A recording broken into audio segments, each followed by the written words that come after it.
જે શિક્ષણ અને આદિજાતિ વિકાસ વિભાગનું બજેટ પર ચર્ચાનો દિવસ હતો ત્યારે શિક્ષણમાં 11,463 કરોડનો વધારો કરીને 55,114 કરોડનું બજેટ કરવામાં આવ્યું છે। ત્યારે કાયમી શિક્ષકોની ભરતી થાય, ટેટ પાસ ઉમેદવારોને ભરતી કરવામાં આવે કાયમી શિક્ષક તરીકે, એવી અમે માગણી મૂકી છે।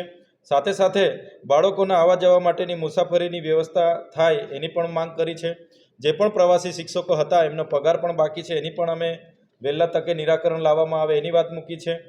ઓરડાઓ બનાવવામાં આવે, આશ્રમ શાળાઓના ઓરડાઓ સારા બનાવવામાં આવે અને ભૌતિક સુવિધાઓ વિકસાવવામાં આવે એ પ્રકારની માગણી અમે માનનીય મંત્રીશ્રી સમક્ષ મૂકી છે।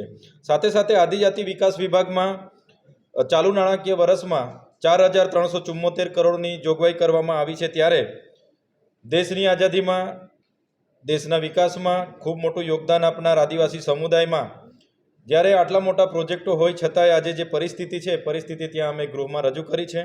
અને આ પ્રોજેક્ટોમાં જમીનો સંપાદન થયા છે એ ડેમોમાં હોય, નહેરોમાં હોય, રેલવેમાં હોય કે હાઈ ટેન્શન લાઇનોમાં હોય તો એમને સમયાંતરે યોગ્ય વળતર મળે એ વાત અમે ગૃહમાં મૂકી છે। સાથે જીએમડીસી લિગ્નાઇટ પ્રોજેક્ટ રાજપારડી એકમાં જે ગામો વિસ્થાપિત થયા છે એમના પુનર્વસન માટે, એમને નોકરી માટે અને એમને 500 સ્ક્વેર મીટરના જે પ્લોટોની સરકારે બાહેધરી આપી હતી છતાંય આજ દિન સુધી નથી મળ્યા એની વાત મૂકી છે। અને જે બીજો જીએમડીસી લિગ્નાઇટ પ્રોજેક્ટ રાજપારડી 2 આવે છે એમાં આમોદ, દમલાઈ, મોરણ, પડવાણિયા, સિયાલી ગ્રામ પંચાયતો જે વિસ્થાપિત થાય છે એમને પણ યોગ્ય વળતર મળે એ વાત અમે ગૃહમાં આજે વાત મૂકી છે। સાથે વડોદરા મુંબઈ એક્સપ્રેસ હાઈવેમાં સુરત, નવસારી અને વલસાડ જિલ્લાના ખેડૂતોને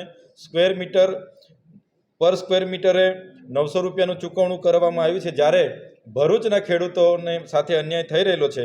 32 પૈકી 30 ગામોને પણ અન્યાય કરવામાં આવ્યો છે અને જૂના દીવા અને પૂના ગામના ખેડૂતોને પણ આજ દિન સુધી વળતર નથી મળ્યું તેની પણ વાત મૂકવામાં આવી છે। સાથે વનબંધુ કલ્યાણ યોજનામાં આદિજાતિ વિભાગ દ્વારા 1 લાખ કરોડની વપરાશ કરવાની જોગવાઈ કરવામાં આવી છે। ગત વર્ષે 23-24 માટે 18,755 કરોડની જોગવાઈ કરી છે। ત્યારે આ ગ્રાન્ટ ગુજરાત પેટર્ન હોય, મુખ્યમંત્રી ઉત્કર્ષ યોજના હોય, પ્રધાન આદિ આદર્શ ગ્રામની યોજના હોય, આદિમ જૂથ હોય, હળપતિ સર્વાંગી વિકાસ જેવી તમામ યોજનાઓમાં ગ્રાન્ટ સાથે અહીંથી એનજીઓ, કોન્ટ્રાક્ટરો ત્યાં આવીને અધિકારીઓ સાથે મળીને ખૂબ મોટા પ્રમાણમાં ભ્રષ્ટાચાર કરે છે, નકલી કચેરીઓ ખોલવામાં આવે છે અને ગ્રાન્ટને સગે વગે કરવામાં આવે છે। જે બાબતે પણ યોગ્ય કાર્યવાહી કરવા બાબતે સરકારશ્રીનું ગૃહમાં ધ્યાન દોર્યું છે। સાથે આદિવાસી વિકાસ વિભાગ દ્વારા જેટલી પણ જગ્યાઓ ખાલી છે તે તાત્કાલિક ધોરણે ભરવામાં આવે, શિષ્યવૃત્તિ સમયે મળે, ફ્રીશીપ કાર્ડની જે મર્યાદાઓ છે જે દૂર કરવામાં આવે એ વાત પણ અમે મૂકી છે। સાથે આદિવાસી જે સાચા છે એમને જાતિના પ્રમાણપત્રમાં તકલીફો પડે છે દૂર કરવામાં આવે અને ખોટા સર્ટીઓ જે આપવામાં આવ્યા છે એની તપાસ કરીને યોગ્ય દિશામાં કાર્યવાહી કરવાની અમે માગણી આજે કરી છે।